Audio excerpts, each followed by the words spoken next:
acompaña la doctora Mónica de Los Ángeles Valencia Díaz. Doctora, ¿cómo está? Muy buenas noches, bienvenida. ¿Qué tal? Muy buenas noches. Doctora, pues le agradecerle mucho que nos haya aceptado esta invitación y también comentarle a todos nuestros seguidores que el próximo año va a haber por ahí, vamos a platicar de un tema muy importante. ¿Le parece, doctora? Sí, claro que sí. Bueno, y vamos a hablar de un tema que yo creo que todavía sigue siendo, más bien no todavía, es muy interesante para muchos abogados que no conocen estos temas. Vamos a hablar de la ética relacionada con el combate a la corrupción, doctora. ¿Le parece? Claro que sí. Doctora, pues les dejo el uso de la voz. Bueno, voy a leer un poquito, déjenme leer. No me gusta leer mucho las semblanzas, pues a usted, ¿qué le podemos? Pero ¿me permite leer un poquito su semblanza? Claro que sí. La doctora Mónica es licenciada en Derecho por la Facultad de la Universidad Nacional Autónoma de México, maestra en Derecho Procesal Constitucional, así como doctora en Derecho Penal y cuenta con certificación docente por la CETEC 2015 y 2016 en el nuevo sistema de justicia penal. Estudió y cuenta en las salas mixtas del Tribunal Superior de Justicia de Quintana Roo, Cancún y Chetumal en las materias de Derecho Civil, Familiar y Mercantil, entre otras. Y actualmente es magistrada del Tribunal de Justicia Administrativa del Estado de Quintana Roo, Tribunal Anticorrupción, habiendo fungido como presidenta fundadora de dicho organismo el 2 de enero del 2018 al 22 de enero del 2019. Asimismo, es magistrada titular de la Cuarta Sala Unitaria con sede en Cancún, Quintana Roo, desde el 23 de enero desde el 23 de enero del 2019 a la fecha. Doctora, todavía es muy intenso todo la semblanza, pues voy a omitir un poquito, porque pues ya siendo usted doctora, pues ni modo que vamos a leer tanto. Pero bueno, vamos a la ética relacionada con el combate a la corrupción, doctora. Por ahí me comentan que va a usar algunas diapositivas, ¿verdad? Sí, traemos una muy breve presentación que vamos a utilizar y bueno, pues ya mi equipo de trabajo estará pasando algunas láminas para contextualizar lo que hoy nos ocupa como exposición. Antes que nada, de verdad quiero agradecer la invitación a usted, licenciado René Castellano para participar en este diálogo. Y bueno, también agradecer a mi equipo de trabajo en la Cuarta Sala Unitaria, a quienes les debo tanto la presentación como muchos de los materiales que vamos a abordar. Particularmente también quiero darle las gracias a Daniel y a Mari, que me han apoyado mucho con el internet, ya que me encontraba yo en tránsito y de verdad sin ellos yo no podría transmitir el día de hoy. Y bueno, particularmente, y aunque suene un poco inusitado, estamos a 4 años del nombramiento de la magistratura en tribunales anticorrupción, como se nos conoce a veces, y realmente alguien que ha estado conmigo, mi coach personal, pues la licenciada Catalina Valencia, que se me ha pasado en muchos casos mencionarla. Pues vamos a trabajar hoy con un tema que yo creo que es muy pertinente, particularmente el día 9 de diciembre, estamos en el contexto de la ética en el servicio público, es una conmemoración de carácter internacional y bueno, pues yo he querido traer algunas reflexiones para compartirlas con ustedes en relación con lo que es, por un lado, el Sistema Nacional Anticorrupción y uno de sus pilares, que son particularmente el trabajo de la ética dentro del servicio público y también en lo inherente hacia los particulares, muy específicamente en lo concerniente a las empresas, dado que es figura normativa. Pero pues vamos a irnos un poquito despacio. Dicen que la integridad es asegurar que las cosas que dices y las cosas que haces estén alineadas. Y esto yo creo que se refiere a la congruencia. La frase es de Katrina Mayer. Y yo creo que es muy pertinente porque creo que la corrupción es uno de esos temas que están en boca de todos. Creo que la corrupción hoy es una de las palabras que, si hubiera alguien que se dedique tecnológicamente a visualizar cuántas veces la mencionamos, creo que está en todos los discursos, en todos los diálogos, en cuanto a los entes que operan en lo político y también en lo jurídico, ¿no? Entonces, me parece que la corrupción es el tema. Y bueno, dicho lo anterior, para contextualizar, pues vamos a ir abordando en principio esta pequeña presentación, que es muy breve, y ya entraré a otros aspectos un poco más consustanciales a lo que acabo de manifestar. Betty, por favor, ve pasándome las diapositivas, Carlos. Tenemos que tomar en consideración como un contexto básicamente esto de la corrupción, en donde muchas veces visualizamos este flagelo, como se le conoce también, hablamos de él de manera como tal vez muy sencilla al describirla. Y sin embargo, yo creo que algo que estuve indagando previo al ingreso aquí al aula virtual, maestro, fue particularmente cómo estamos en estos índices de corrupción. Y es que casi todos los diálogos de combate a la corrupción nos dicen que es casi obligado hablar en qué papel estamos. Y resulta que para el año 2021 México, según World History Project, ha retrocedido 14 lugares. Y estamos dentro de los países denominados más corruptos en lo que es el entorno internacional.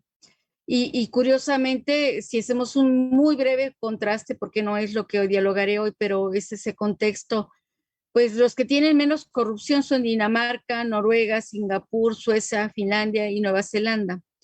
Pero los 5 peores lugares son para México, Uganda, Camerún, Camboya y República del Congo. Y eso yo creo que es algo que suena muy fuerte para iniciar nuestro diálogo, ¿no? Ya entrando de lleno al tema. Entonces tenemos que tocar otros temas que van inherentes a la ética, que es lo que hoy nos va a ocupar, la corrupción, que es lo que realmente nos va a ir de la mano con este aspecto ético y la integridad, que también la voy a abordar, y un aspecto que también tiene que ver con la ciudadanía, el papel que tenemos quienes estamos dentro de este país. Y evidentemente es imposible eludir el aspecto de la democracia, ¿no? Porque pareciera que la democracia no pareciera está íntimamente ligada, la real democracia, con el combate a la corrupción y evidentemente la manera en que se desarrolla el buen servicio público. Entonces, pues los conceptos básicos que podemos resaltar son ese poder público que ejercen los servidores públicos, el beneficio privado, que es inherente al concepto o noción de corrupción, los deberes que se tienen por parte de quienes sirven en el servicio público y el beneficio personal que se da cuando se actúa en un contexto de corrupción. Malas costumbres, malos sistemas de gestión, mala rendición de cuentas, opacidad y muchas otras cosas que pudiéramos decir que son conceptos ineludibles, que están ahí y que vamos a tener que abordar de una u otra manera. La siguiente, Betty, por favor. Y bueno, pues entremos primero a este aspecto de la ética que pues todos conocemos en el ámbito jurídico, lo voy a decir porque pensamos, todos conocemos, todos hablamos de una ética y muchos también hablamos de la moral, ¿no? Y entonces empezamos a este debate que parte de la filosofía. Entonces, tenemos que pensar en realidad qué es la ética. En un primer momento podemos verla como una convicción humana de que no todo vale por igual, que hay razones para preferir un tipo de actuación frente a otros, ¿no? Entonces, Fernando Savater nos aporta esta noción elemental de la ética. También la ética es un juicio que se expone socialmente sobre las conductas de los seres humanos que componen a la sociedad, y aquí me vino a la mente de inmediato esta desafortunada frase que dijo algún gobernante, en donde decía que los mexicanos parece que traemos un gen de la corrupción, ¿no? Todos somos corruptos. Y entonces, pues bueno, ese juicio que socialmente se expone sobre las conductas, ¿no? Y frases tan célebres como el que no tranza, no avanza, que es algo bastante lamentable también, que está en ese contexto de combatir el fenómeno de la corrupción. La que sigue, Betty, por favor. Si estamos nosotros pensando en ese aspecto ideal, en ese raciocinio, y aquí yo creo que la ética va inherente a este aspecto particular que tenemos los seres humanos, en donde por un momento se visualizaba como en una esfera muy aparte a esa ética, como una disciplina filosófica, pero que hoy, lo decía hace un momento, todo el mundo traemos en la boca, ¿no? Corrupción y inmediatamente nos lleva a hablar de ese aspecto ético en nuestro actuar, ¿no? ¿Cuántas veces hemos visto estos videos que en medios de comunicación aparecen cuando hay un soborno en cuanto, o un cohecho, ¿no? Entonces vemos a lo mejor esa visión tan desafortunada también, pero tan palpable de ese policía que está recibiendo un dinero. Entonces yo creo que no es tan etéreo, no está tan fuera del marco de lo práctico, de lo real, el tema ético. Y aquí tenemos que empezar a hablar de ese aspecto de los valores que más adelante iré desarrollando conforme a la ley, pero que creo que es importante que tengamos muy en cuenta, ¿no? Entonces empezamos a encontrar si este contexto de nuestra sociedad dice tenemos que irnos por el camino de lo ético, de lo correcto, de lo permitido, de este combate a la corrupción y también hasta dónde como sociedad estamos nosotros parados. Y ahorita voy a decir una frase que no es mía, la oí en el conversatorio de la mañana y sigue, por favor. Decía hace un momento en cuanto a la noción de corrupción, bueno, son esas dos ruedas que van juntas, ¿no? Se entiende como este comportamiento en donde un agente individual o social satisface estos intereses particulares porque tiene una influencia para garantizar condiciones de impunidad. Otro vocablo que me parece relevante en estos temas, la impunidad, a fin de lograr que un grupo investido de capacidad de decisión de funcionarios públicos o de personas particulares realicen actos ilegítimos que violan normas legales para obtener beneficios económicos o de posición política o social en perjuicio, y aquí viene una noción trascendental, que es el bien común. Hablábamos hace unos días del derecho humano a la buena administración pública y por qué va inherente este aspecto de un derecho humano hacia el bien común, porque pareciera que solamente es el reflejo de los millones de dólares que cuesta la corrupción, pero creo que la parte más lesiva está cuando advertimos que se lesiona a la sociedad en su conjunto, ¿no? Entonces, ese bien común que puede traducirse en una pandemia, en una insuficiencia de recursos para satisfacer lo más elemental. ¿Gracias a qué? Al aspecto de la corrupción, por ejemplo. La que sigue, Betty, por favor. Evidentemente, en cuanto al tema de la corrupción, lo vemos como un aspecto devastador. Y cuando hablamos de devastadores, porque también me gustaría un poquito contextualizar el aspecto internacional del combate a la corrupción. En el caso concreto, México ha suscrito el plan, la Convención Mérida, así se le conoce, las convenciones de Naciones Unidas tendentes a generar una política transnacional, una política pública transnacional. Y cuando hablamos de lo devastador de la corrupción, como en la laminilla aparece, no es poca cosa. Hace un momento aludí al tema de COVID, porque bueno, creo que es el tema que también nos trae a toda la humanidad en este momento muy complicados, pero me parece que fue muy lesivo cuando pudimos advertir estas insuficiencias y no solamente por un aspecto tan trascendental que ha costado tantas vidas humanas, sino también con aspectos como los que hemos visto en un momento dado cuando se cae un puente en la Ciudad de México, un tren, y que pareciera que atrás hay una sospecha de que hay actos de corrupción.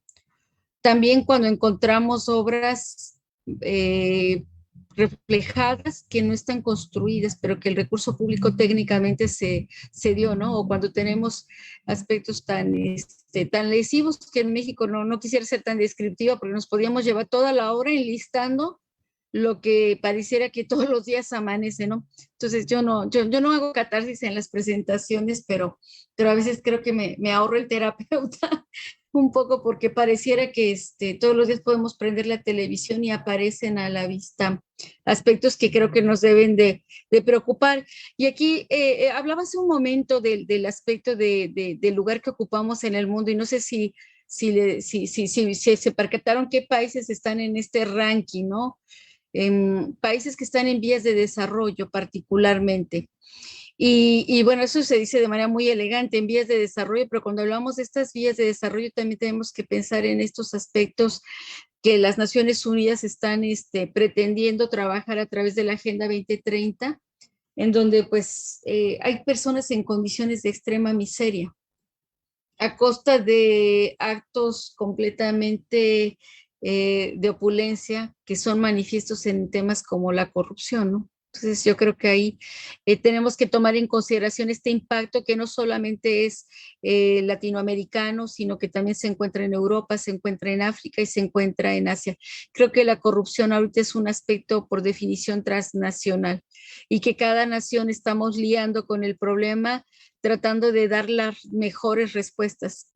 Estamos en el intento, hasta ahí lo puedo dejar porque a veces tiende a unirse a los extremos en la utopía, ¿no? Entonces, yo ahorita estoy muy sensible porque, bueno, a 4 años en el caso Quintana Roo de instalar el sistema estatal anticorrupción, pues hay que pensar en la medición de estos datos, de estos resultados.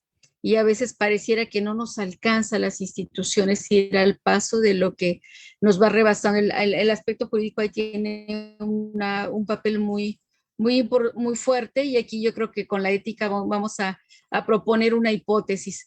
Por favor, la que sigue, Betty. Una más, no sé si son todas. Um, Parte del contexto que mencioné hace un momento nos lleva a un aspecto que te voy a enlazar ya con la normatividad mexicana en lo nacional, pero parece que vivimos en una sospecha de una clase política que es corrupta. Hoy pareciera que toda persona que accede a un puesto público, por definición, tiene que haber hecho algo corrupto para llegar. Y eso es muy preocupante. Y perdón que lo explique de esa manera, pero el maestro René en los diálogos, porque yo lo sigo bastante y veo que pues tratamos de la visión es de que estos diálogos queden para todo el mundo, ¿no? Entonces, que sean muy accesibles.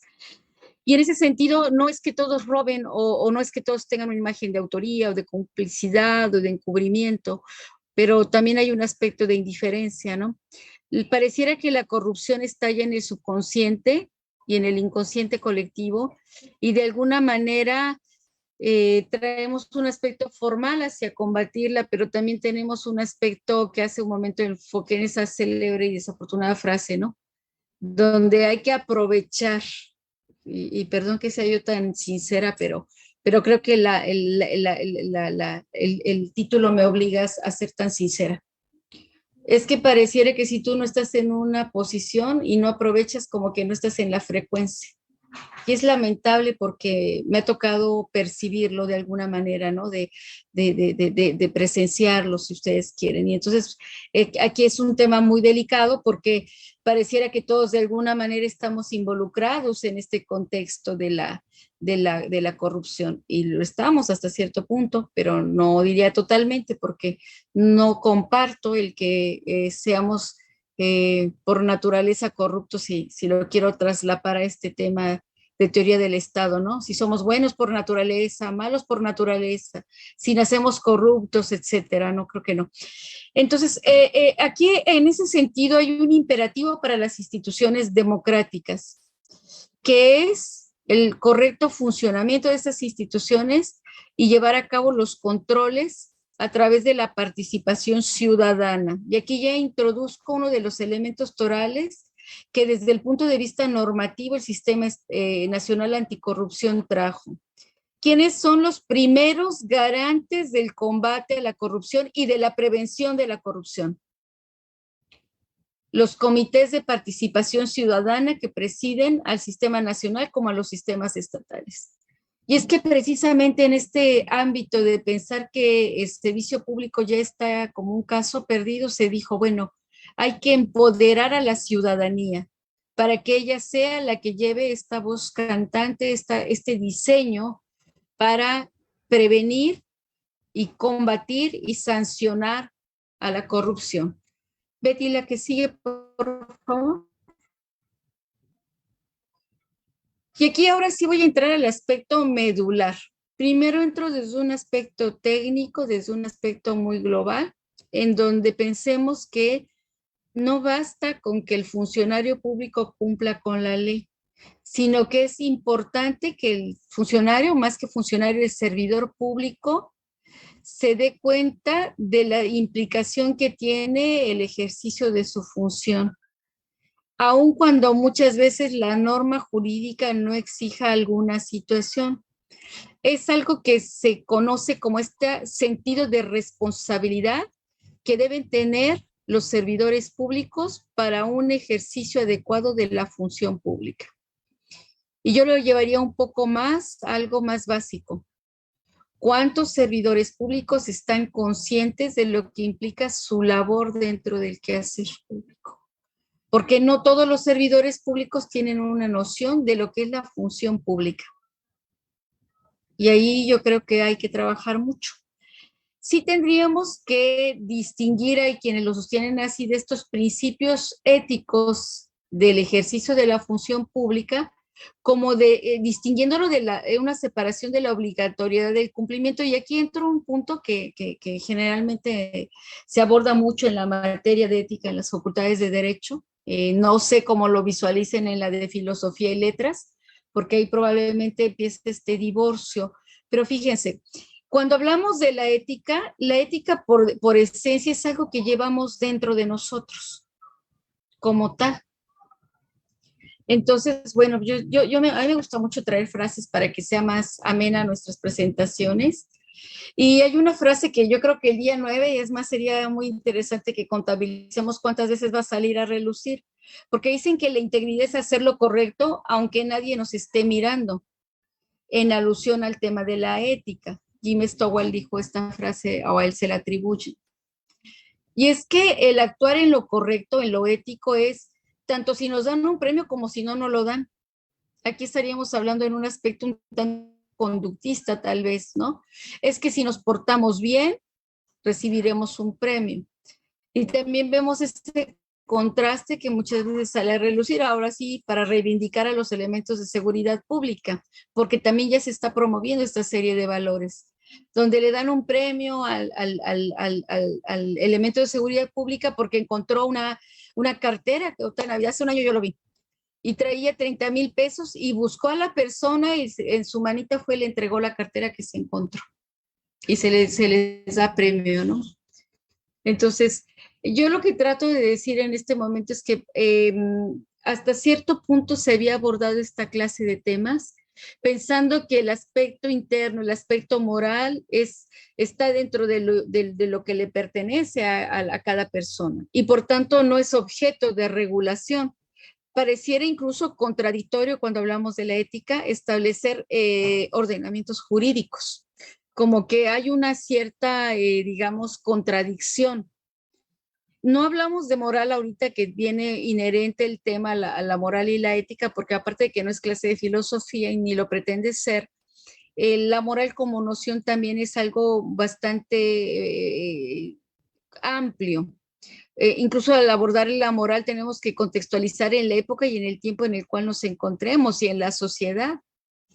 Porque, digo, aprovechando que también viene el Día Internacional de los Derechos Humanos, maestro René, que seguro tendrá gente súper experta para el día 10, seguramente vamos a advertir que en este tema hay mucho más que construir también, porque pareciera que todos estamos en un mismo plano de entendimiento de lo que es un derecho humano. Y lo cierto es que nuestras sociedades son completamente diversas entre sí. Entonces, por eso no prefiero meter al tema de la moral, me quedo con el tema de la ética por ese etos, para que sea mucho más factible dialogar y llevarlos al tema del título. Por favor, la siguiente diapositiva. Vamos a encontrar en este aspecto, ahorita me quedo con lo más formal y luego ya entro a la parte más tangible. Lo que hoy pretenden los sistemas nacional y estatales anticorrupción, porque es un sistema, abarca todos los niveles de gobierno, todos los ejes, es que los servidores públicos gocen de la integridad, pero una integridad de carácter institucional, ahorita voy a ir con la ley, que se encuentre estrechamente relacionada para proscribir la corrupción, el fraude, el abuso, la ilegalidad y todas las irregularidades que podamos, ir eliminando en la conducta. Y es que también hay una situación, los servidores públicos actúan con integridad cuando observan los valores, principios de la buena administración, la honestidad, la probidad, neutralidad, consideración, fiabilidad, orientación, objetividad y respeto.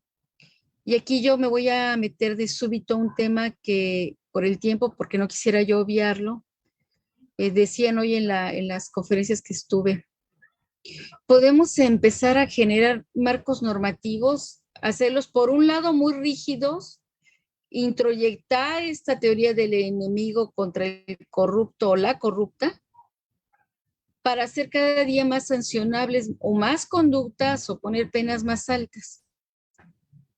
Pero no habrá reforma jurídica suficiente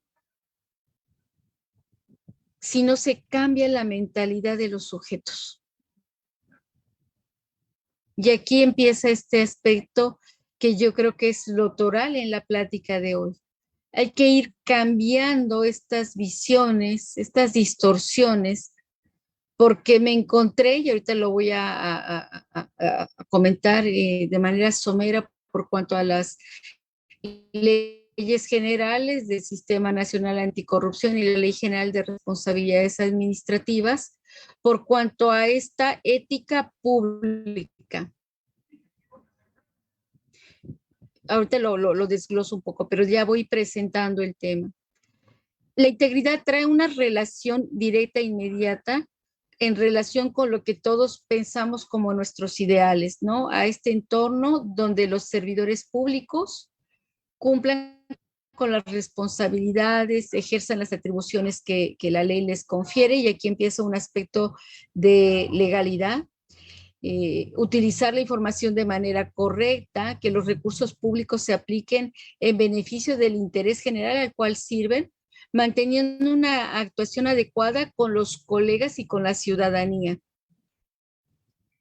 O sea, y el buen trato, si lo queremos decir de otra manera, quizá haya oportunidad, pero ahorita pues este tema de la norma 35 es algo relevante, porque también la integridad va inherente a, hablamos de lo que se dice es el más valioso de los recursos en las instituciones, que es el recurso humano.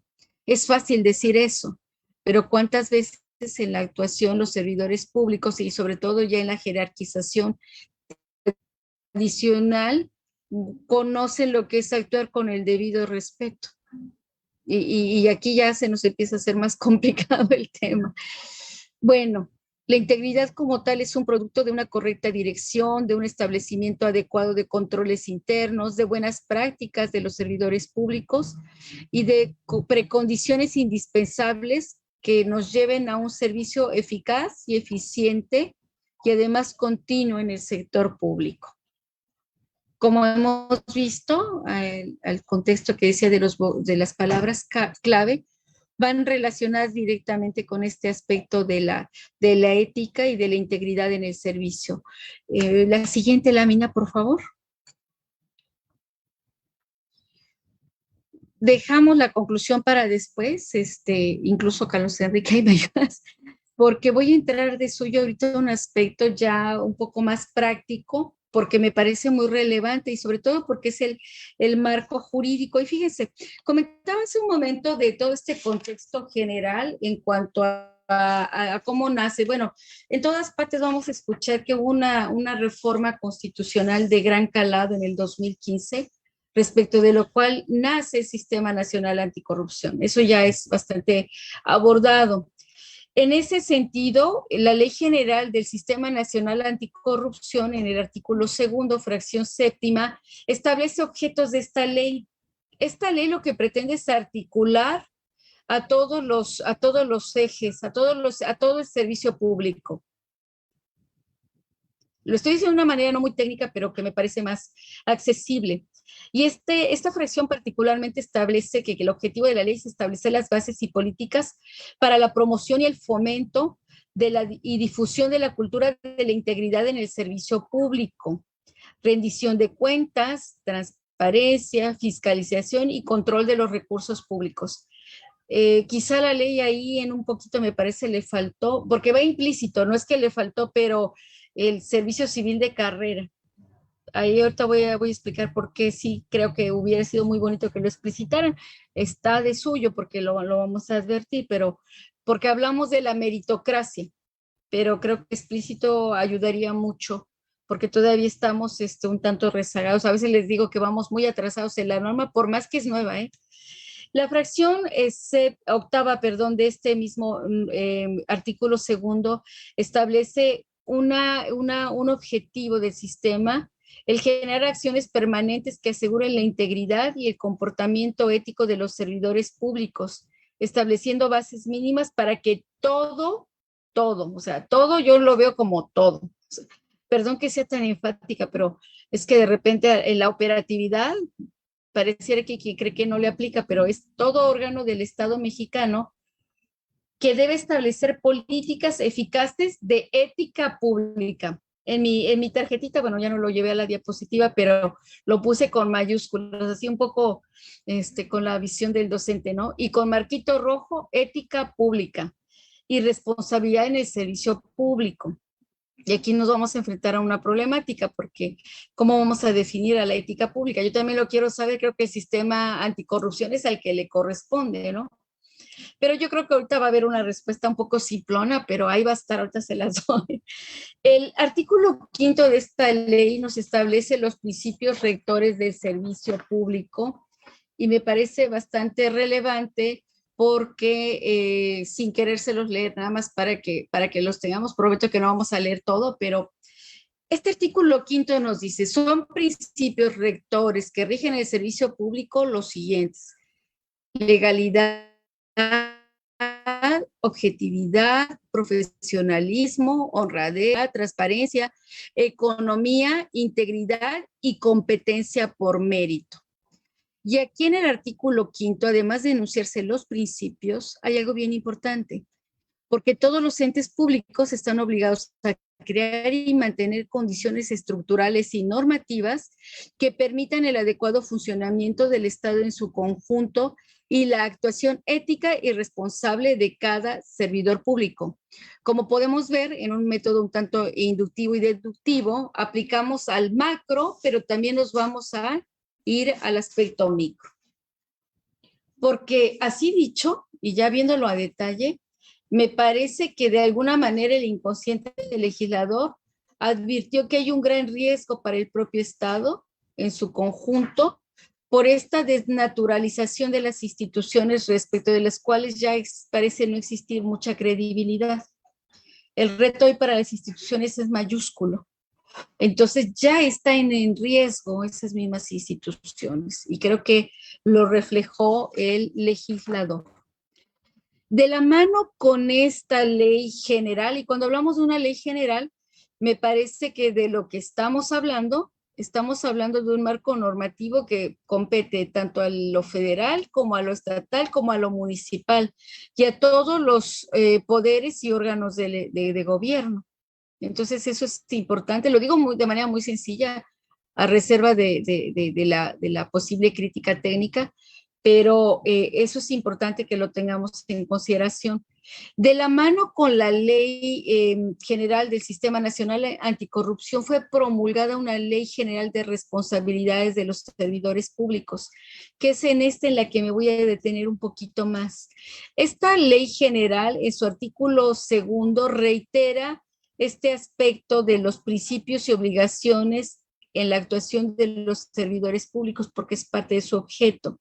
Dentro de ello, en la fracción quinta, reitera el que se deben crear las bases para que todo ente público establezca políticas eficaces de ética pública y responsabilidad en el servicio público. Y yo creo que aquí entonces estamos abordando algo que trasciende no solo lo que el sujeto, que ahí iríamos al aspecto individual, puede considerar que es correcto o ético, sino que se trata de generar condiciones generales que van a abonar o que pretenden abonar a un mínimo estándar de cumplimiento del aspecto ético como tal. No lo define la ley, honestamente, pero ahí lo vamos a ir corrigiendo lo que yo comentaba hace un momento en la parte siguiente. Y a mí me parece destacado para los que nos están siguiendo en la transmisión, que ojalá sean muchos ciudadanos, que es a quien interesa muchísimo, porque a veces no lo saben, ¿eh? Carlos Enrique, por favor, hay una tesis bien reciente que dice, no es tan reciente, que dice que no se puede sancionar a los servidores públicos por no cumplir con códigos de ética. Ahorita se las compartimos, pero quisiera yo comentarles. La Ley General establece los principios y directrices que rigen la actuación de los servidores públicos. Ya dije el marco general porque el ente público debe crear y mantener estas condiciones estructurales y normativas. Pero en el artículo 7º es en el cual vamos a encontrar que los servidores públicos, al desempeñar el empleo, cargo, comisión, deberán observar determinados principios de disciplina, legalidad, objetividad, profesionalismo, honradez, lealtad, integridad, rendición de cuentas, eficacia y eficiencia en el servicio. Pero si ustedes se fijan, es prácticamente idéntico a lo que la Ley General del Sistema Nacional Anticorrupción establece.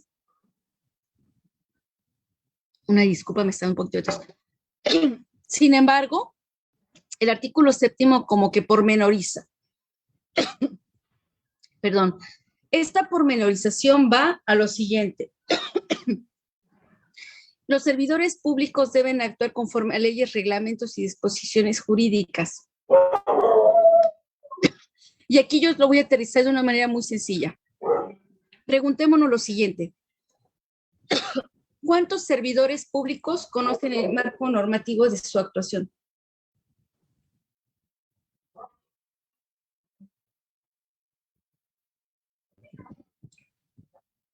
Me parece que al ingresar al servicio público, lo deseable es que, como ocurre en el servicio privado, en las empresas, hubiera como un examen.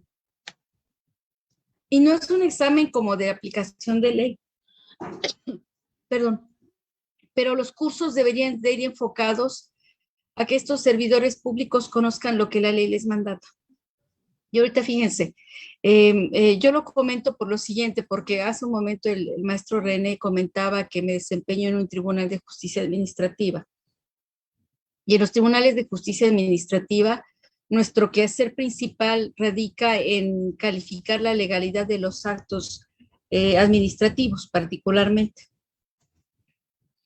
Y aquí lo interesante es que nosotros nos damos cuenta ya ahí en el campo, hablando ya de la operatividad real, que hay muchos servidores públicos que no conocen su marco normativo. Quizá nosotros en el aspecto de los que nos dedicamos al derecho, pues como es así como a sangre y letra el artículo 16 de fundar y motivar, pues andamos a la cacería de en dónde está la facultad que tienes para actuar en cierta forma, ¿no? Y si es apegado.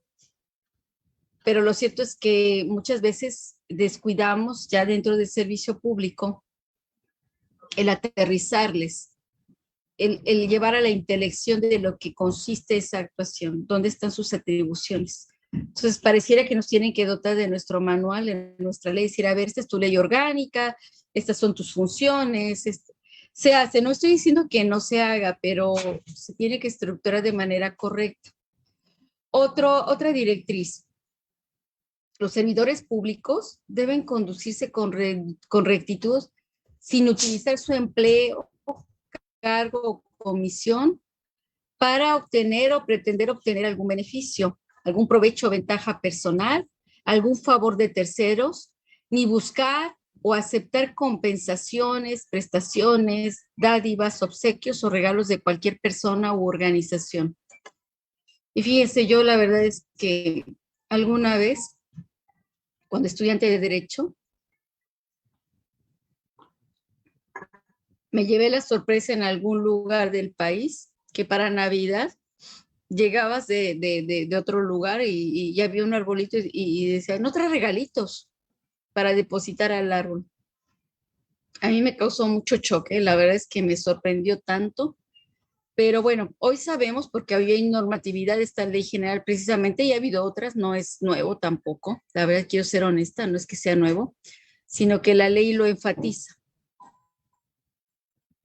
Entonces, no faltará quien te diga, bueno, Sabemos que en el servicio público, no sé, en los tribunales de todo el país, creo que estamos muy saturados a veces, no todos, pero creo que la gran mayoría. Y de repente, bueno, pues no te están pretendiendo proponer algo indebido, solo es para apoyarte. Solo es para apoyarse. La verdad es que ahorita recordé cuando fui a actuar una persona que me acuerdo que me decía que se ofendía porque no le aceptaba un apoyo para mi transporte. Ya ves que ahorita que lo rememoro, y digo, para que no nos aburramos, digo, para que hagamos más plausible, ¿no? Porque creo que hace un momento leía yo una frase, ¿se acuerdan? Y que hay que alinear, hay que ser congruentes, ¿eh? Entonces, pues bueno, hay ejemplos, hay muchos, digo, podemos hacer más de color, pero lo que quiero decir, nuestra ciudadanía, toda persona, todos los servidores públicos también somos ciudadanos, ¿sí? Hay que aclararlo. Y yo creo que es bien importante que quede claro que no se pueden aceptar ninguna ventaja. Ahorita que hablaba de los países que no tienen este tipo de, o parece ser que no tienen tan grande el problema, allá no se ve bien que se den dádivas, que se den apoyos. En Noruega, creo que en esos países es inadecuado. Alguien me refirió a una anécdota de Alemania y pues qué bueno que allá sí lo ven así. Bueno, los servidores públicos deben satisfacer el interés superior de las necesidades colectivas por encima de intereses particulares, personales o ajenos. O sea, eso de beneficiar a los amigos no está bien. Dicho ya más sencillo, se debe dar a las personas el mismo trato, por lo que no hay que conceder privilegios o preferencias a organizaciones o a personas, ni permitir que influencias, intereses o prejuicios indebidos afecten el compromiso para tomar las decisiones y ejercer las funciones de manera objetiva. Fíjense que esto es bien importante porque hemos escuchado mucho de la 3 de 3. En la 3 de 3, lo que se trata es, aparte de este seguimiento de la evolución patrimonial, es también declarar los conflictos de intereses que vienen inherentes a lo que acabo de comentar. O sea, va todo coaligado o correlacionado. Se debe actuar conforme a una cultura de servicio orientada al logro de resultados. Y fíjese, aquí este tema va muy pegado con algo que ahorita está de moda. Diciembre, pues ya saben que es el mes del presupuesto para toda la nación. Tanto en el Congreso de la Unión como en los congresos estatales, pues es así como el tema. Y aquí es importante porque técnicamente México, a través de suscripción de sus compromisos internacionales, ahorita está inmerso en un aspecto de no solo la rendición de cuentas, sino la manera en que se debe aplicar el presupuesto. Y ahorita el presupuesto se basa en resultados. Aquí quizá lo que valdría la pena, eso ya nada más es un tip, porque a mí me ha llamado la atención, digo, ya desde un aspecto estrictamente académico, cómo construimos estos resultados basados en resultados. Y lo primero que tengo que aclarar, pues las unidades de planeación, de estadística, pues no hay muchas. Ahí empezamos a tener dolores de cabeza. Es un nicho de oportunidad, creo yo, pero sí creo que tiene que ver con lo que se espera por parte de la sociedad, ¿no? Entonces, se tiene que llegar a alcanzar las metas institucionales según las responsabilidades. Y aquí, digo, en lo personal, me parece que los ejercicios de rendición de cuentas, le hace los informes, ¿no? Acabamos de pasar uno nacional, y bueno, pero todos los entes públicos tienen su calendario. Y yo creo que aquí también hay que trabajar mucho, porque a través del mecanismo de transparencia se hacen las consultas, pero ¿cuántas veces se maquillan los resultados? No, yo nada más me lo pregunté, no, créanme que no lo afirmé, no fue con la mala intención, pero me parece que debe estar todo debidamente soportado.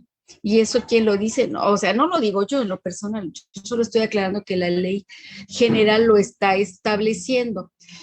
Eso es importante. Hay que administrar los recursos públicos que estén bajo la responsabilidad, sujetándose a los principios de austeridad, eficiencia, eficacia, economía, transparencia y honradez para satisfacer los objetivos a los que se destinan. Y aquí sí voy a abordar, y por el tiempo, pero no sé cuánto me falta, pero aquí viene un tema de educación. Primero, para que los servidores públicos sean cuidadosos con los materiales de trabajo, porque no, la Ley Federal del Trabajo lo dice, estoy consciente, las leyes de los servidores del Estado también lo dice, cómo debes de utilizar tus... Pero muchas veces los servidores públicos dicen, pues como no es mío, o muchos servidores, yo no quiero, estoy siendo descriptiva y no de México, no van a tomar personal. Llegas a una nueva encomienda y a decorar todo al gusto del nuevo titular. Eso es actuar con la responsabilidad, con la austeridad, o cómo se planean las oficinas. Yo solo describo, quiero aclarar, yo sé, maestro René, que en la interacción veo que causa impacto, pero bueno, por el tiempo no voy a leer todo el artículo, pero me pareció trascendente porque sé que queda en audio y video, pero una obligación de los servidores públicos es proteger, garantizar derechos humanos. Es el artículo primero constitucional, pero creo que lo que sobra no perjudica. La ley establece que hay que corresponder a la confianza que la sociedad ha conferido, teniendo una vocación absoluta de servicio a la sociedad y preservando el interés superior de las necesidades colectivas por encima de los intereses particulares. Ya no avanzaré con el artículo porque la verdad no nos daría mucho tiempo, porque ahí lo que quiero decir con este artículo en particular, que es como el manual que todo ciudadano debe conocer en relación con lo que esperas en el servicio público. Entonces yo creo que estaría bien padre que se hiciera ese artículo y se distribuyera en las entradas de las oficinas, de las dependencias, se pusieran por aquí, por allá, e incluso con un lenguaje un poquito más accesible. Porque entiendo que de la manera, y eso que no lo quise leer y explicar, pero tan minucioso, pero creo que vale la pena que vayamos permeando, porque se trata también de socializar los deberes en el servicio público. Quiero aclarar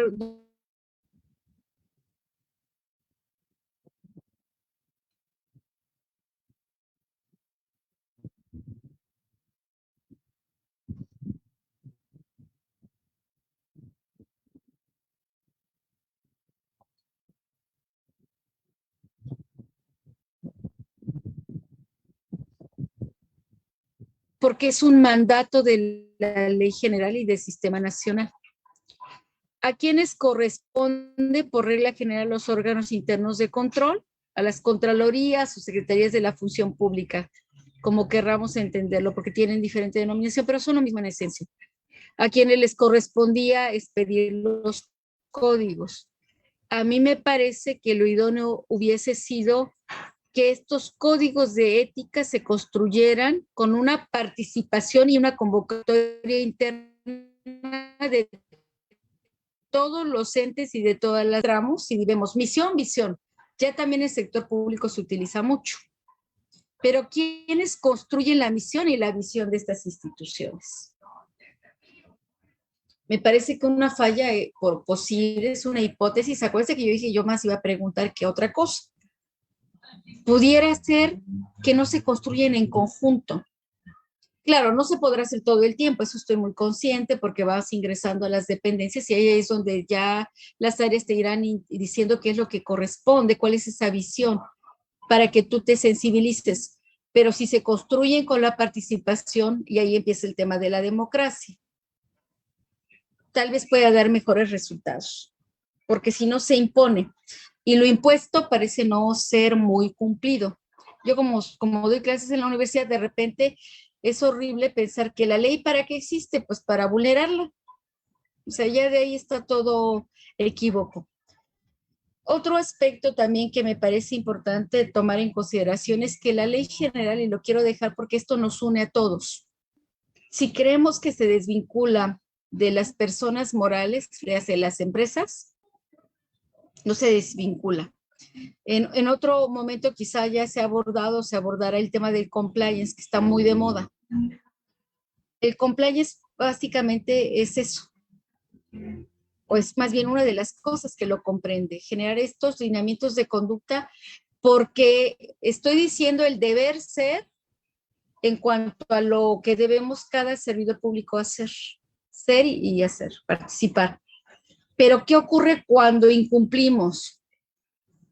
La respuesta, desde el punto de vista de estrictamente administrativo, se va a encontrar en la ley general, en el catálogo de responsabilidades no graves y de las graves. Hay dos catálogos allá que nos dicen o traducen el cuando con tu conducta como servidor público, esto es, si yo acepto las galletas que me quieren ofrecer porque es Navidad y son de Santa y mire, magistrada, le traemos una cajita, unos chocolates para que se endulce la vida. Estoy aceptando algo inadecuado. Pero además, si eso se descubre, pues voy a ser sujeto de un procedimiento de responsabilidad. Entonces, aquí hay dos aspectos torales, la prevención, y en el aspecto de la prevención es donde entra el tema de la ética. La prevención lo que no dará un resultado inmediato, desde luego, porque hay que cambiar esta mentalidad. Pero esta mentalidad corresponde tanto al servicio público, al servidor en concreto, a quienes estamos en la cosa pública, que además, ¿sabían ustedes que es un derecho humano participar de la toma de decisiones, no solamente desde el punto de vista de lo que comúnmente conocemos como el sufragio pasivo-activo, sino cuando nosotros somos parte de esa cosa pública? Eso lo dice el Pacto de San José. Entonces hay quien se queda corto y dice, bueno, pues se agota en la fiesta democrática de ir a sufragar, pero perdón, no va por ahí.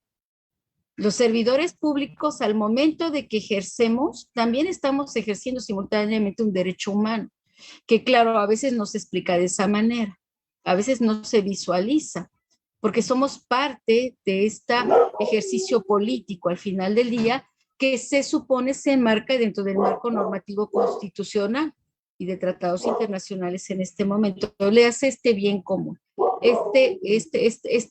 que todos salgamos beneficiados. ¿Para qué existe el Estado? Para el beneficio de la mayoría, para la satisfacción de las necesidades colectivas, para una justicia, para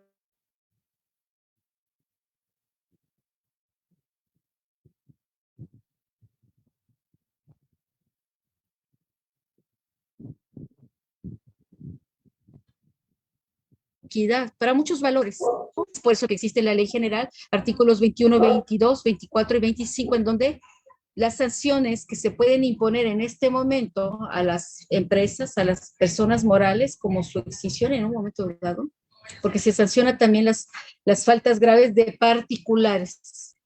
Entonces yo quería comentarles, por un lado, lo vemos desde este aspecto positivo, de enunciar cuáles son nuestros deberes, que debemos tener estos códigos de ética, estos manuales, estos lineamientos y conocerlos, pero más que ello también aplicarlos. Y aquí el aspecto que es con el que voy a cerrar es el aspecto de la educación, el generar una cultura del servicio público. Y eso se logra a través de la educación.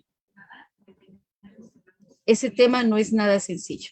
Entonces me parece que también es importante, la educación nace en nuestras casas, sí, y cuando no está en nuestras casas debe ser a partir del sistema de educativo en el artículo 3º, pero aún así debemos ya llevarlo también a los entes públicos. Me parece que ahí es donde tenemos mucho que hacer. Pues maestro René, este es la pequeña explicación que he querido brindar, la básica, porque a mí la verdad me hubiera gustado más, no, no es eso, por la hora, porque ya todos tienen que ir a descansar, pero pues agradecerle nuevamente y yo quedo a sus órdenes para las preguntas. Maestra, primero quiero felicitarle porque de verdad te acabo de aprender muchísimo. Y algo que me llamó mucho la atención fue su primera frase que dices y haces deben de ser alternas. Yo estoy convencido de lo que usted está diciendo, doctora. Debemos de ser coherentes de lo que decimos y hacemos. Esa coherencia es muy importante. Hablábamos, por ejemplo, de que no tranza, no avanza, muchas cosas que luego se comentan. Pero desde el inicio dices y haces, deben de ser, lo que dices y lo que haces deben de ser alternas. Yo estoy convencido que sí, doctora, muy convencido, y algo que también me llama mucho la atención, que para mí esa es la base fundamental. Las leyes, creo que tuvimos un problema, parece ser de conexión. ¿Ya me escucha, doctora?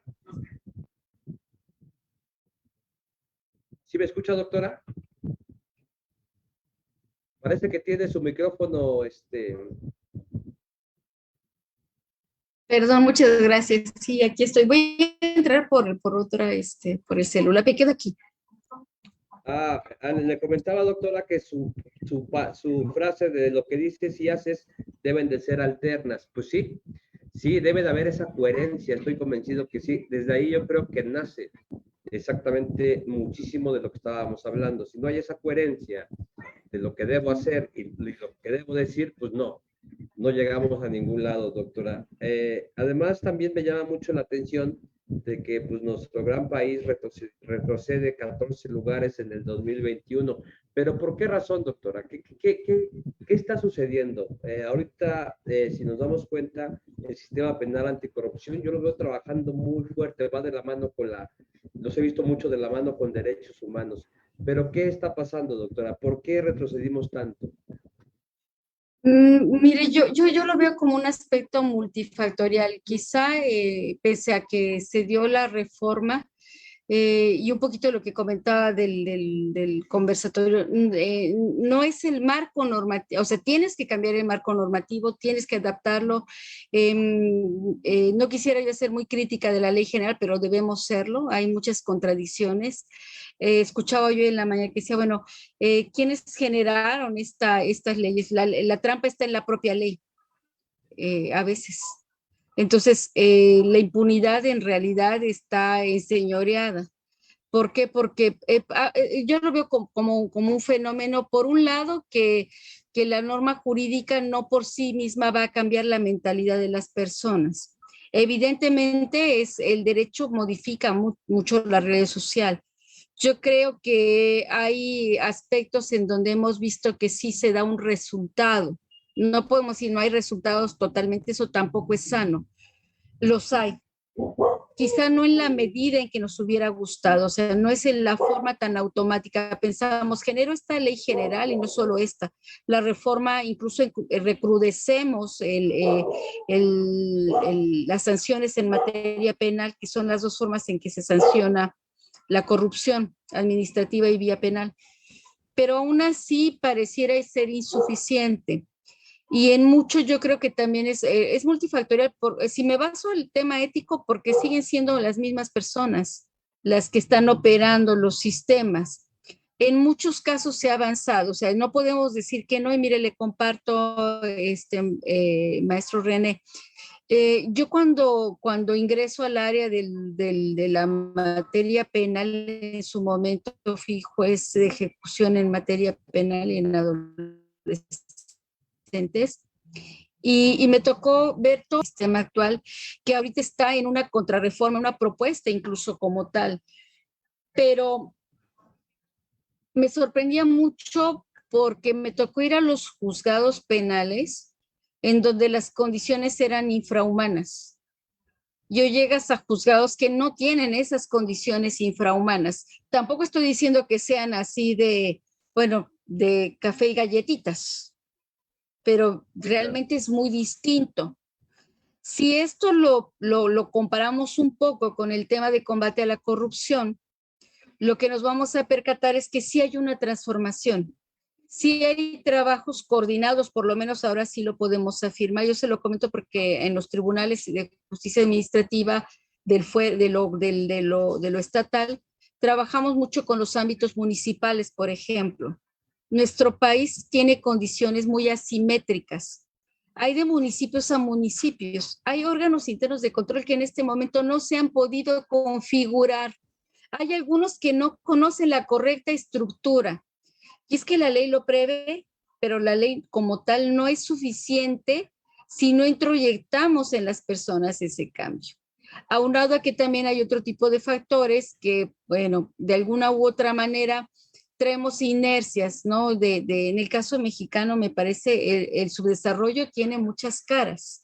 Entonces, no iba a pasar que automáticamente todo esto iba a generar una transformación. Primero porque se ha dado de manera gradual. Tampoco creo que si se hubiera dado de golpe hubiera dado el resultado, porque las personas seguimos siendo las mismas.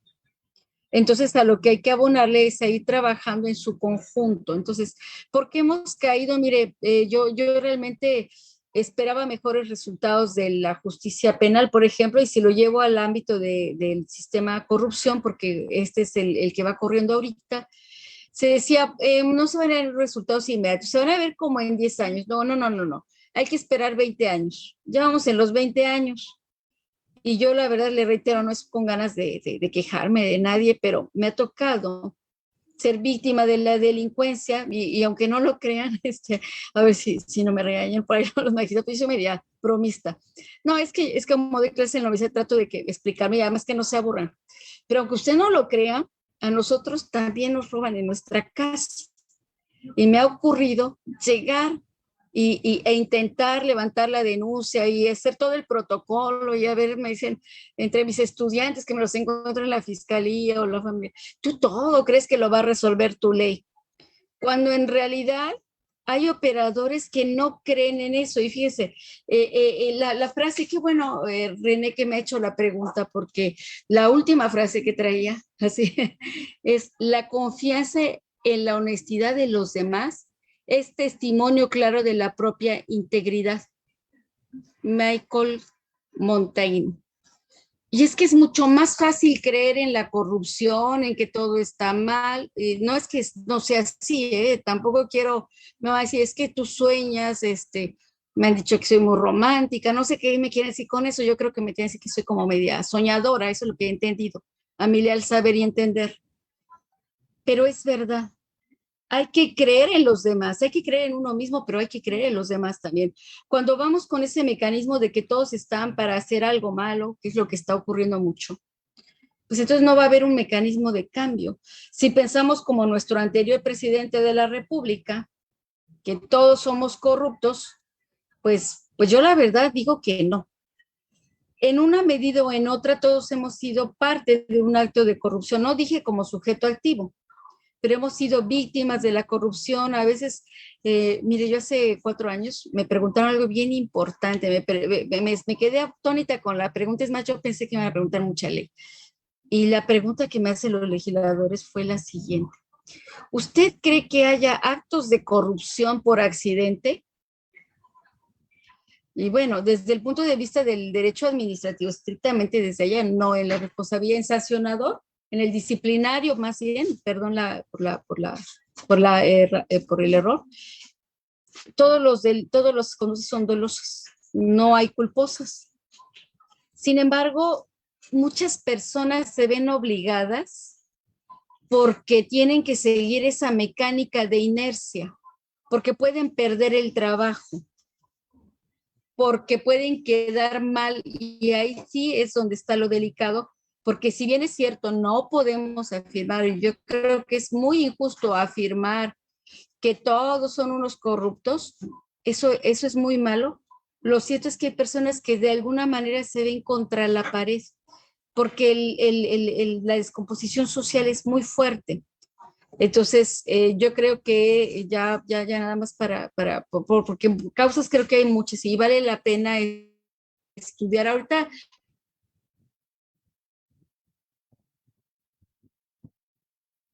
muchas personas que están.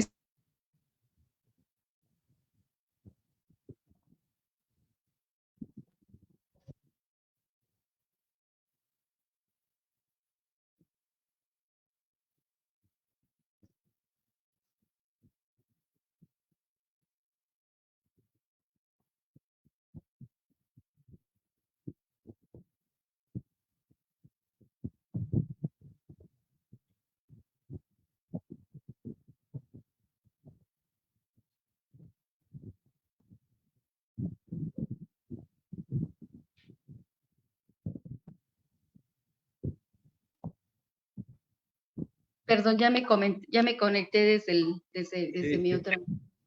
Perdón, sí, es que estoy en una ciudad un poco alejada, créame. Les ofrezco una disculpa. Lo que usted comentaba, retomando antes de que se cortara, pero hace poquito, hace 3 días vi una frase. Si no peleas para acabar con la corrupción y la podredumbre, acabarás formando parte de ella. Es muy cruda la frase de Joan Baez y la comentaba yo en un foro justamente. pero yo quiero decirles que pues tenemos todo que hacer, todo que construir. Yo creo que ahorita el peor error en que podríamos incurrir es rendirnos. Yo creo que no es el momento de echarnos para atrás, es el momento de empujar hacia adelante. Parece un poco como el Quijote con sus molinos de viento, pero yo creo que todos merecemos un mundo mejor, ¿no? El costo de la corrupción es altísimo, no sé, a mí me genera mucha angustia. Entonces, creo que la ética es algo importante. Yo sí creo que es un mecanismo que va a dar mejor resultado que otras opciones. Doctora, sin duda, yo también creo en nuestras leyes, creo en nuestros policías. Claro que sí, hay muchos pagan justos por pecadores, pero sí creo en nuestra ley, claro que sí. Yo inclusive el Tribunal de Justicia Administrativa también creo en él. Qué bueno que nació de esa manera, yo lo felicito, de verdad lo aplaudo. Y como dice bien usted, doctora, hay que creer y hay que avanzar, porque no podemos seguir así, no podemos dejar también a nuestras generaciones abandonadas que nos digan, bueno, ¿y qué hicieron nuestros antecesores, verdad? Tenemos que creer y seguir avanzando. Pero doctora, tenemos una pregunta de nuestros seguidores. Graciela Saji le pregunta, dice, magistrada pregunta, ¿cómo le damos las garantías a los denunciantes de los actos de corrupción? ¿Cómo les damos las garantías? Bueno, en ley general, no sé si comprendí bien la pregunta, pero los denunciantes hoy día tienen un papel más trascendente. Lo voy a decir, a ver si lo explico correctamente. Primero, tienen ciertas garantías. Hay un deber de protección hacia ellos, ¿eh? Hay un deber de proteger en el procedimiento administrativo al denunciante. Incluso se pueden tomar ciertas medidas de protección hacia ellos. Esto lo establece la Ley General de Responsabilidades Administrativas. Lo que sí también va de la mano es que tampoco puede llegarse al extremo de no garantizar en equilibrio las reglas del debido proceso, porque el esquema actual se quedó incompleto, maestro René, y a nuestra amable seguidora en la pregunta. La ley general tendió a generar mejores condiciones de certidumbre jurídica. Los procedimientos ya no son tan discrecionales, no generan tanta incertidumbre. No por ello y por la forma en que la ley general aterrizó, porque se ha generado mucho problema con la manera en que se aplicó, porque quedaron a la mitad de procedimientos, etcétera. Pero lo que quiero decirle es un tanto más garantista. O sea, el denunciante, incluso acaban de salir jurisprudencias que establecen la posibilidad del denunciante que cuando tiene alguna inconformidad, el rol del denunciante en el procedimiento es mayor actualmente, lo que quiero decir.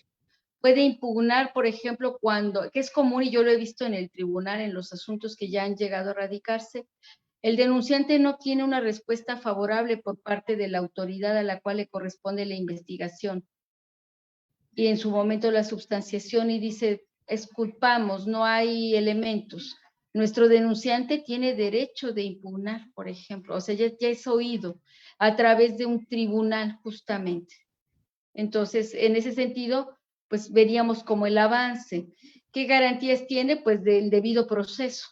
Esas son las que yo te podría decir que, bueno, dicho en español, dicho de una manera más accesible, pues a que te escuchen, a que se vea si tu planteamiento es correcto, a que aportes elementos dentro de la propia investigación. No es tan proactiva, tampoco quiero decirte que ya estás en total paridad, porque esta función le corresponde justamente a estos órganos, a esta división, un tanto semejante al proceso penal. No es igual para nada, pero principios semejantes sí los tienen. Entonces tú como denunciante, quiero decir que ya puedes ser escuchado. O sea, si no estás conforme con la manera en que va actuando la propia autoridad sancionadora o resolutora, tenemos 3 autoridades en el procedimiento, una investigadora, sustanciadora y resolutora, y cada una va teniendo roles. Entonces, pues te tendrán que escuchar, eso sería una de tus garantías. Gracias, doctora. Pues, doctora, vamos ya por nuestra recta final, pero quiero decirle los comentarios que hay. Dice Flavio Lucio Lara, le dice, la OCDE condiciona los préstamos para que los países distribuyan una parte de los préstamos. Graciela le comenta, dice, las canastas navideñas desfilan en las dependencias aquí en Oaxaca. Bien lo comentaba usted, las famosas dádivas, doctora, que no hay que aceptarlas.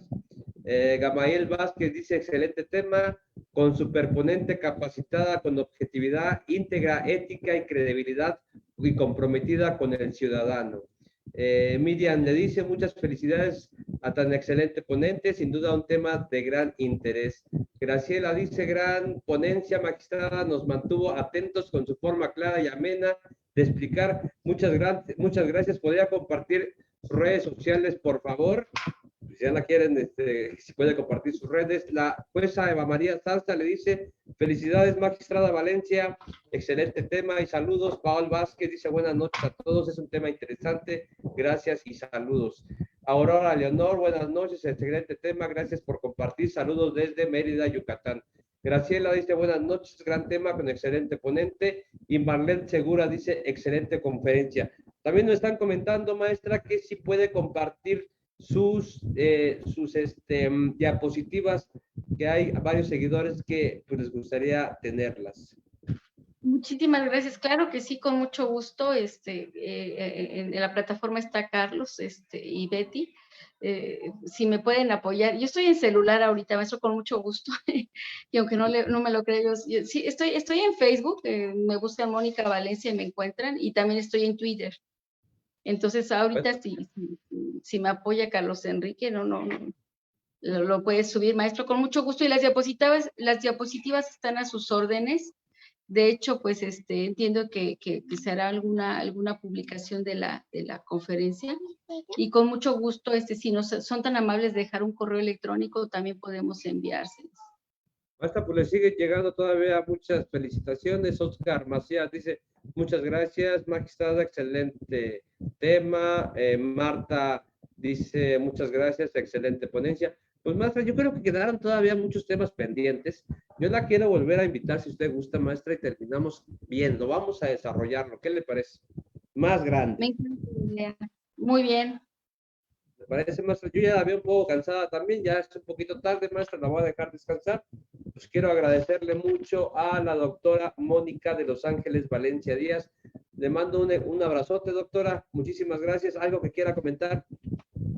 Pues nuevamente reiterarle el agradecimiento por la invitación, por esta labor que hace de difundir el conocimiento jurídico, que sé que es algo que va a abonar muchísimo. Lo que usted hace es precisamente de lo que se trata también, ¿no? De que colaboremos entre todos y también en el caso de los operadores jurídicos, sobre todo los de carácter más técnico, pues estamos bajo un contexto de la justicia abierta que significa acercarnos más a esa sociedad, no sentirnos como que estamos perdón por lo que voy a decir, pero a veces pareciera, no estamos en un pedestal, tenemos que aterrizar, ¿no? Y algo que yo celebro es que en la mayoría de los casos creo que estamos más ciudadanizados, ¿no? Entonces, eso es bien importante y también ser mucho más, creo que parte de la ética es también ser más conscientes de la crítica. Cuando hablamos de esta responsabilidad del servicio público implica aprender a escuchar, aprender a ser empáticos con lo que la sociedad necesita. Y no es una labor fácil, realmente yo no me justifico, pero algunas veces ya estamos haciendo una reingeniería de muchas de las cosas que parecían correctas en su momento, y no hablo de la corrupción como tal, sino hablo de la empatía que tenemos que tener hacia la ciudadanía, de sus necesidades, porque pues en un momento dado la sociedad sí exige y con justa razón, ¿no? Al final del día nosotros tenemos que dar los resultados, que es lo que yo creo, ¿no? Entonces, pues maestro, yo la verdad no es que lo presuma, pero creo que es importante, ¿no?